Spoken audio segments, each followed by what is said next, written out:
So আসসালামু আলাইকুম guys, আমি মুক্তার আনসারি আবারও নিয়ে চলে আসলাম আর একটা নতুন ভিডিওর মাধ্যমে আপনাদের সাথে চলে আসলাম। ঠিক আছে, মাঝে মাঝে হয়তো ব্লগ বানাতে হয়। ভিডিওটা অনেক পুরোনো আগের ভিডিও বানানো ছিল, দেখতে পাচ্ছেন আপনারা। আমি দোকানে কিন্তু বসে কিন্তু অফিসে আপনাদের সাথেই কথা বলছিলাম। ঠিক আছে, এখন যাব কিন্তু আমি সাইডে, যে সাইডে মানে অ্যাকচুয়ালি যে কাবাডির কাজ হয়, ডিএলএফ এর বিল্ডিং ছিল, বিশাল বড় বিল্ডিং। সেই বিল্ডিং এর ভিতর থেকেই কিন্তু কাজ হবে আমাদের।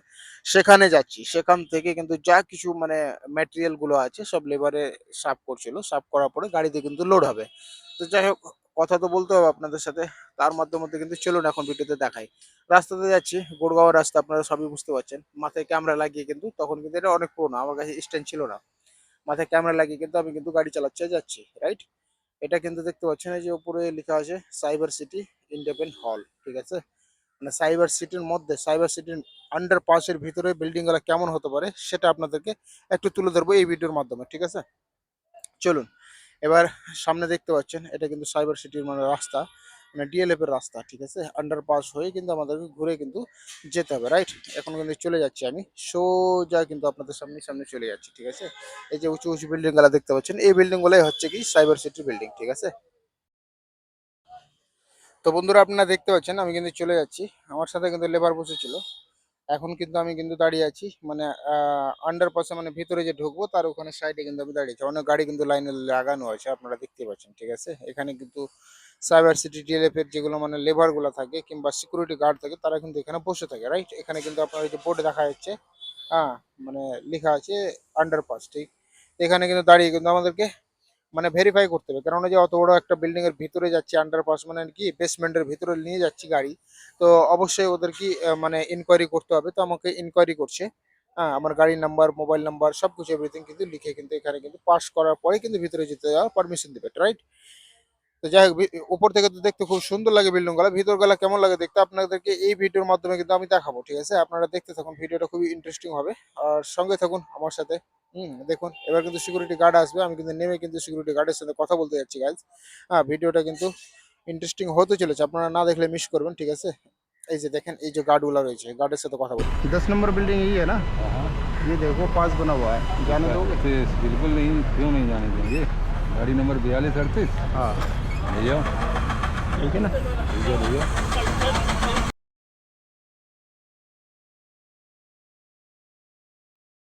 তো ফাইনালি গাইজ, এখন আপনারা দেখতে পাচ্ছেন যে আমি কিন্তু পারমিশন নিয়ে এলাম। ঠিক আছে, পারমিশন নিয়ে কিন্তু এখন আন্ডারপাস দিয়ে কিন্তু ভিতরে যাব। ভিতরের মানে বিল্ডিং গুলো কেমন হতে পারে আপনারা এক নজরে দেখে যান। ঠিক আছে, কেননা যে এই জায়গাটাতে ভিডিও শুট করা কিন্তু পারমিশন নাই। আপনারা ভালো করে জানেন যে ডিএলএফ এর আমি একটা এর আগে ভিডিও বানিয়েছিলাম, ডিএলএফ এর রাস্তাতে রোডে আমাকে ভিডিও শুট করতে দেয়নি, কিন্তু এখানে বিল্ডিং এর ভিতরে তো দূরের কথা, রাইট।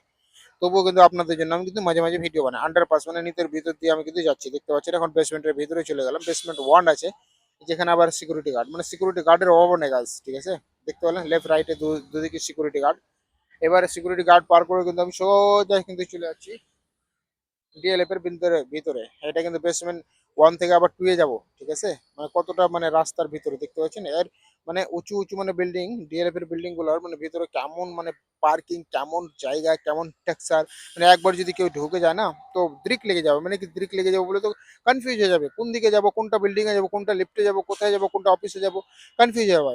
ঠিক আছে, আমিও তো প্রথম প্রথম হয়েছিলাম গাইস, কিন্তু এখন যাই হোক আমি কিন্তু এক্সপিরিয়েন্স হয়ে গেছে অনেকদিন থেকে, যেহেতু এইসব জায়গাগুলোতে আমাদের কাজ চলে। সেই জন্য আমি কিন্তু এক্সপিরিয়েন্স হয়ে যায়, আমার কোনো অসুবিধা হয় না। তবুও কিন্তু মাঝে মাঝে কিন্তু ইন্ডিপেন্ডেন্ট যদি লেখা না থাকে তাহলে কিন্তু আমিও কনফিউজ হয়ে যাই, right? তো যাই হোক বন্ধুরা, এখন দেখতে পাচ্ছেন হাজার হাজার গাড়ি কিন্তু পার্কিং করা আছে বেসমেন্টের ভিতরে। হাজার হাজার গাড়ি পার্কিং করা আছে বেসমেন্টের ভিতরে, এই জন্য যে উপরে কিন্তু জায়গা থাকে না। এখানকার জায়গা সিটি মানে খুবই মানে বুঝতে পারছেন যে খুবই মানে শর্ট জায়গা, শর্ট জায়গার ভিতরেই কিন্তু এগুলো সব জায়গাগুলো থাকে।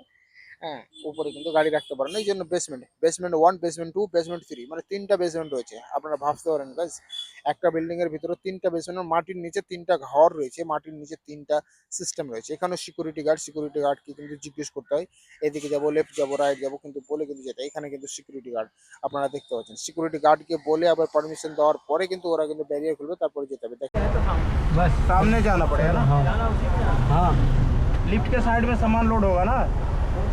आप तुम अंदर चलो 10 नंबर वाले उतारा वो सामने बेरियर लगा গাইজ ভাবতে পারেন ডিএলএফ এর বিল্ডিং এর ভিতরে একটা ভিতরে যেতে পারমিশন নিতে আর ভিতরে ঢুকতে কতটা মানে চাপ আছে, আর কতটা মানে ভেরিফাই করতে হয়, কতটা মানে কি ছানবিন করতে হয়, তারপরে গিয়ে কিন্তু লোকেশনে পৌঁছাতে হয় গাছ। ঠিক আছে, আমি কিন্তু ভিতরে চলে যাচ্ছি, চলে যাওয়ার পরে কিন্তু গাছ যেটা ডিএলএফ এর বিল্ডিং এর ভিতরে যাচ্ছি, 10 নম্বর বিল্ডিং, আপনারা মনে রাখবেন 10 নম্বর বিল্ডিং। এইসব জায়গাগুলোতে তো শুট করার পারমিশন থাকে না। এই যে চলে এসছে আমাদের এখানে বস চলে এসছে একটা, বস কিন্তু আমাকে দেখে নিয়েছে, যাচ্ছি এখন ভিতরে। ঠিক আছে, যাই হোক বন্ধুরা, এবার কিন্তু আমরা ভিতরে যাব। বিল্ডিং এর আশেপাশে যে সব কাজগুলো আমাদের হয় সেই কাজগুলো আপনাদেরকে দেখাবো। ঠিক আছে, গাড়ির ভিতরে কিন্তু পারমিশন থাকা সত্ত্বেও কিন্তু এখানে যেগুলো মানে সিকিউরিটি গার্ড রয়েছে তাদের কাছে পারমিশন নিতে হয়। তো আমরা কিন্তু আপনাদের সামনেই যা কিছু করছি আপনাদের সামনে কিন্তু লাইভ ভিডিওতে দেখাবো। ঠিক আছে, চলুন ভিতরে দেখাচ্ছি এবার। अभी देख रहा हूँ, अगर टाइम लगा तो आ रहा है। एक काम हो सकता है ना तुम्हारी गाड़ी से? क्या? सामान रखा है बस, यहीं से अंदर से यहाँ तक लेके आना है। 5 मिनट में मैं लोड करवा देख के बता देना। अभी हम जो जिस काम के लिए आए हैं ना नीचे, वो काम कितना टाइम अगर लग रहा है, टाइम है तो मैं आके बता रहा हूँ तुम्हें। अगर हमारा सामान नीचे रखा है, खाना वो लोग खा ले भी तो हम ला देंगे। हाँ ठीक है, चलो एक बार चलो, पहले मैं करवा दूँगा। एक बार चलो, तो कंप्यूटर लिख लो, सभी लिख लो। इधर ही कलम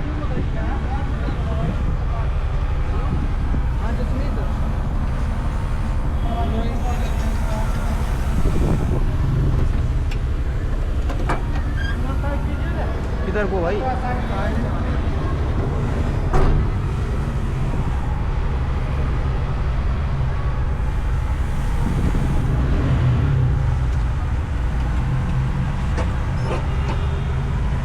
कितनी देर से अप्रूवल करके नहीं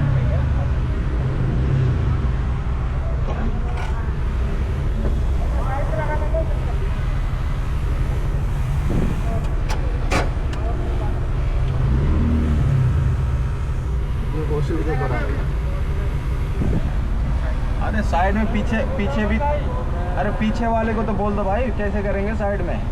अरे आओ हल्का आगे बढ़ा दो, आप वहीं पर आइए।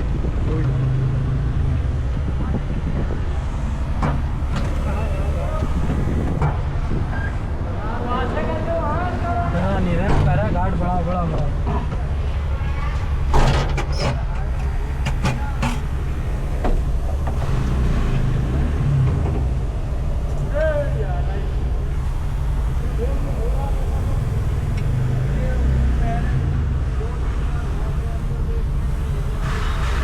সো গাইজ, এদের সাথে কিন্তু পাঙ্গা হয়ে গেছে। পাঙ্গা এই জন্য হয়েছে, আপনারা দেখতে পাচ্ছেন ডিএলএফ এর যেগুলো মানে সিকিউরিটি গার্ড রয়েছে এরা কিন্তু বদতমিজি করছিল। বদতমিজি এই জন্য করছিল যে এখানে ভিডিও করার কিন্তু পারমিশন নাই, রাইট?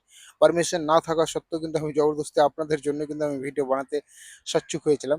তবে ভিডিও বানাতে বানাতে কিন্তু এরা কিন্তু বলছিল যে না, এখানে কিন্তু ক্যামেরা অ্যালাও নাই, ক্যামেরা এখানে অ্যালাও হবে না। তো সেই জন্য এখানে গোল্ড মেডিং মানে চালু করে দিয়েছে। গোল্ড মেডিং এই জন্য করতে লেগেছে, দেখতে পাচ্ছেন যে সিকিউরিটি গার্ড যারা রয়েছে এরা বলছে যে এখানে ক্যামেরা অ্যালাউ না, ক্যামেরা খুলে দাও, এরকম ওরকম বলতে লাগলো। তো আমি বললাম ঠিক আছে ভাই, ক্যামেরা তো খুলবো না, আমাকে কিন্তু অ্যাকশন ভিডিও বানাতে হবে। ঠিক আছে, তো এরা কিন্তু সিকিউরিটি গার্ড সিনিয়র টিন সবাইকে ফোন করে কিন্তু বলে দিল, লাস্টে কিন্তু ক্যামেরা বন্ধ করতে হলো। কিন্তু ততক্ষণে আমার কিন্তু কাজ হয়ে গেছিল কমপ্লিট, রাইট? ততক্ষণে কাজ কমপ্লিট এই জন্য হয়েছিল যে আমার যেটা মানে রেসপন্সিবিলিটি ছিল, আমি যেটা ভিডিও বানাতে চাইছিলাম সেই জন্য সেটা কিন্তু আমার কমপ্লিট হয়ে গেছিল কাজ। ঠিক আছে, তো যাই হোক বন্ধুরা, এবার কিন্তু ভিডিও কিন্তু ইন্টারেস্টিং হতে চলেছে, আপনারা দেখতে থাকুন। সিকিউরিটি গার্ড আসার পরে কি বলছে, কেন বলছে, সবটাই যাঞ্চ হবে। যাঞ্চ হওয়ার পরেই কিন্তু আপনাদেরকে আমি এই ভিডিওর মাধ্যমে আপনাদেরকে বলবো। ঠিক আছে, এই যে কিন্তু আমাদের বসকে আবার ফোন করতে লাগলো, সিকিউরিটি গার্ড ওদের বসকে ফোন করতে লাগলো। তারপরে কিন্তু বলছে কি না, ক্যামেরা খুলে দাও, ক্যামেরা নিয়ে কিন্তু অ্যালাউ করা যাবে না, ক্যামেরা কিন্তু এখানে অ্যালাউ হচ্ছে না। এই জন্য যে ডিএলএফ এর সোসাইটির ভিতরে প্রাইভেসি যেগুলো রয়েছে, প্রাইভেসি যাতে ভাইরাল না করা যায়। ঠিক আছে, কিন্তু এখানে প্রাইভেসির কি আছে ভাই? আমি তো ব্লগিং করছি, আমি তো ব্লগিং তো আপনাদের এইখানে ডিএলএফ এর মতন জায়গাতে যদি আমি ব্লগিং করি, যেমন লাল কিলা হয়ে যাক, ইন্ডিয়া গেট হয়ে যায়, আর অন্য বিভিন্ন জায়গাতে আমি যখন ব্লগিং করতে পারি, তো এখানে তোমাদের ডিএলএফ এতটা মানে বড় হয়ে গেছে যে আমি এখানে ভিডিও শুট করতে পারবো না। তো যাই হোক, এগুলো সব কথা বলার জন্য ভিডিওটা কিন্তু লাস্ট পর্যন্ত পর্যায়ে পৌঁছে গেছে গাইস। তো আরো কিন্তু নতুন নতুন ভিডিও নিয়ে আসবো আপনাদের জন্য। চলুন দেখতে থাকুন, সঙ্গে থাকুন, দেখতে থাকুন। থ্যাংক ইউ সো মাচ, সবাই ভালো থাকুন, সুস্থ থাকুন, আল্লাহ হাফেজ।